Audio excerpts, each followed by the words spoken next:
Hey everyone, welcome back to the Byte Sized Podcast. This is episode 4, and today we are talking about something that sounds small, but I think it's going to change everyday life completely. AI won't just replace jobs, it's going to become your personal assistant. I'm Chakit, your host, and just like always, we have a very special guest with us today. And somehow, that's also me. I still think this is the most efficient guest booking system on the internet. Exactly. No emails, no scheduling, no tantrums, just me interviewing me. Honestly, very scalable. Okay, jokes apart. When people talk about AI, they usually talk about big, scary things: jobs getting replaced, robots, AGI, companies firing people. But I think the first big change for normal people is going to be much simpler. AI is going to become a personal assistant for daily life. Yeah, and that sounds boring at first, but it's actually massive. Because most people don't need AI to write code, they need AI to reduce chaos. That's such a good way to put it, reduce chaos. Because honestly, most of life is not one big problem, it's hundreds of small problems. Exactly. Reply to this email, remember this payment, book this appointment, find that document, plan this trip, follow up with this person, summarize this meeting, remind me what I promised last week. That's where AI becomes useful for everyone. So you're saying AI won't feel like a robot. It will feel more like a second brain? Exactly. And I think that's the phrase people should understand. AI as a second brain, not something that replaces you, but something that remembers, organizes, and acts for you. Give me a normal example, like not startup founder example, normal everyday person. Okay, imagine you wake up in the morning. Your AI has already read your calendar.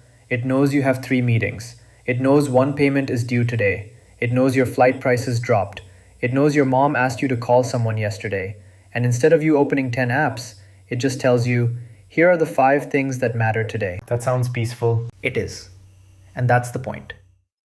The real value of AI may not be intelligence. It may be peace of mind. That's actually interesting because most AI demos today are like, look, AI can make a song. Look, AI can make an image. Look, AI can write code. But for most people, that's not daily life. Exactly. Most people don't wake up thinking, I need to generate a cinematic dragon video today.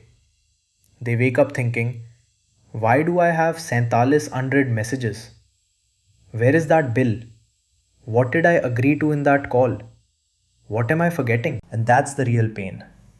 People are not short of apps, they are short of mental space. 100%. We already have too many apps: WhatsApp, Gmail, calendar, notes, banking, travel, health, work tools.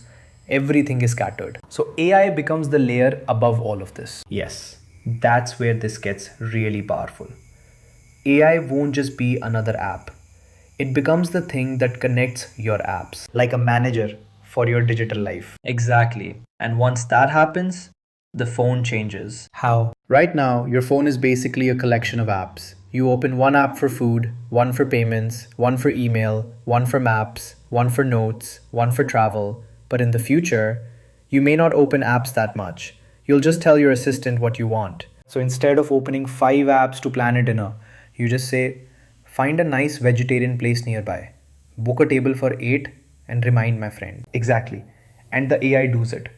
Restaurant search, availability, booking, calendar, message, everything. That would actually change behavior completely. Because today, apps control our attention.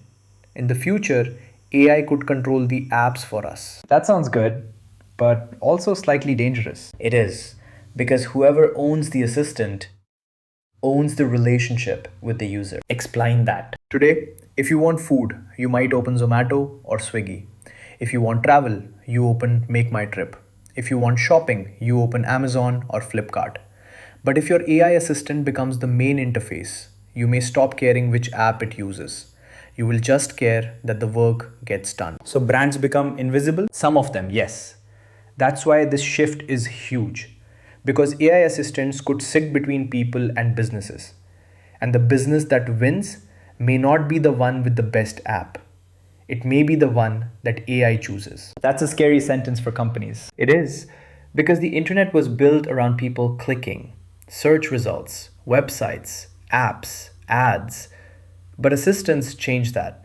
People may stop browsing, they'll start delegating. Browsing to delegating. That's a very important shift. Exactly. And once people start delegating, the entire internet changes. But will people trust AI enough? Because daily life is one thing, but money, health, legal things, that's different. That's the biggest challenge. Trust. People won't immediately let AI handle everything. At first, AI will suggest, then it will draft, then it will remind, then it will ask for permission, and slowly it will start doing things on your behalf. So the transition is gradual, very gradual. Nobody wakes up one day and hands their whole life to AI. But they might start with summarize this email, then reply to this email, then schedule the meeting, then negotiate the timing, then handle this entire workflow. And one day you realize you are not using AI, you are managing AI. Exactly. That's the future. People won't be judged only by how hard they work. They'll be judged by how well they delegate to machines. That's such a big change. Because earlier, delegation was only for people with teams. Yes, that's why this is powerful.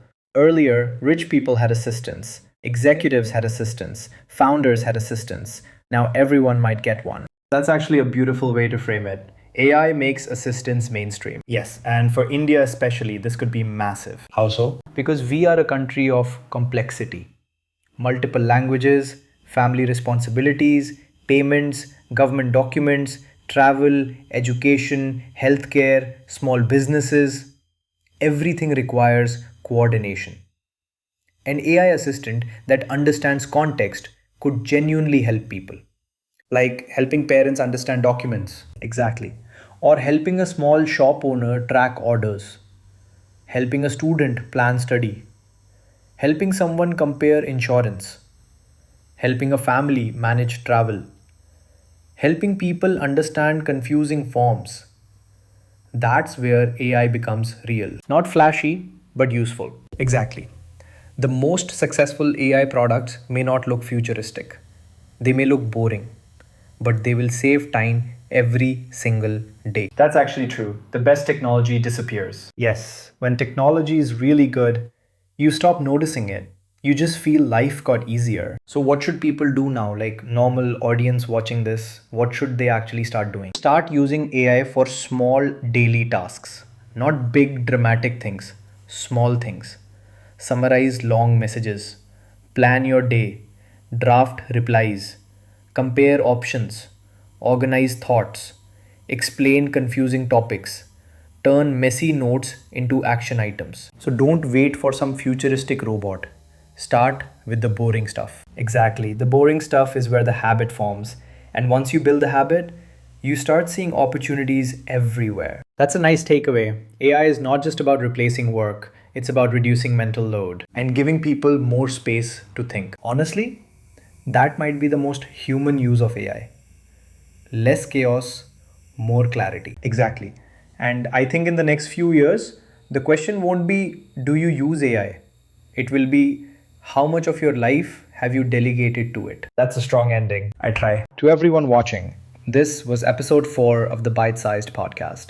If you enjoyed this conversation, like, share, subscribe, and follow for more conversations around AI, future, technology, and innovation. New episodes every Wednesday. We'll see you in the next one.